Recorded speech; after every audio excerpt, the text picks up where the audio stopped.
क्या आपने कभी सोचा है कि क्या ये पॉसिबल है कि एक ही टाइमलाइन में two exact same person exist करे, वो भी एग्जैक्ट सेम टाइम पे? Maybe yes, it is possible. Hello time travellers, I am time यात्री। आज के डिस्कशन का टॉपिक होने वाला है my twin theory. So, without wasting our time, let's get started.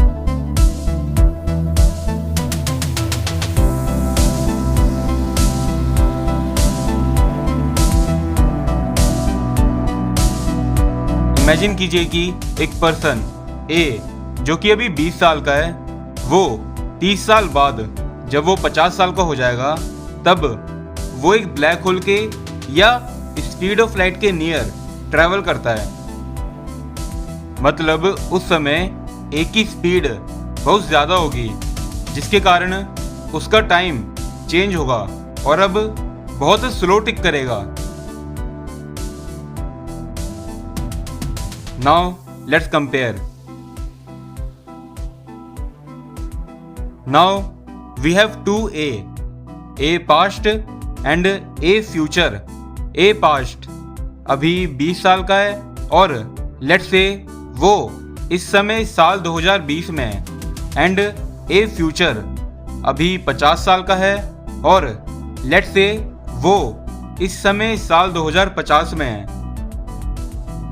A future अभी एक ब्लैक होल के या स्पीड ऑफ लाइट के नियर ट्रैवल कर रहा है, जिसके कारण ए फ्यूचर का टाइम बहुत स्लो टिक कर रहा है as compare to a past, और वो इस समय साल 2050 में है।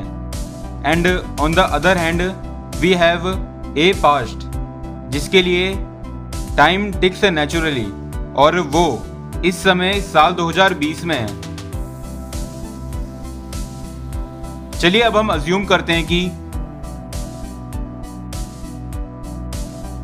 ए फ्यूचर का टाइम बहुत ज़्यादा स्लो चुका है as compare to a past. इसका टाइम इतना ज़्यादा स्लो चुका है कि अब ए फ्यूचर के लिए एक साल अब 31 सालों के बराबर हो चुके हैं। 31 सालों बाद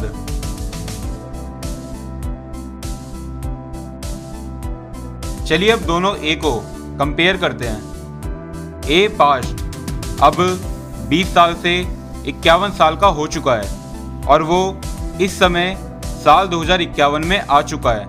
and on the other hand A future, जिसकी उम्र 50 साल से 51 साल हो चुकी है। क्योंकि इसके लिए टाइम बहुत स्लो टिक कर रहा था, इसीलिए इसके लिए 31 साल सिर्फ एक साल के बराबर हो गए थे, और ये भी इस समय साल 2051 में है।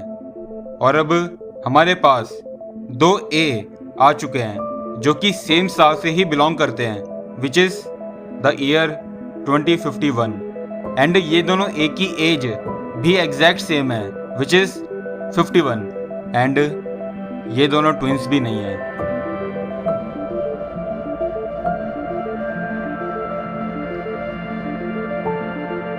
चलिए अब मैं आप सभी से मिलता हूं एक अगले डिस्कशन के एपिसोड में बहुत जल्दी। Till then keep time travelling and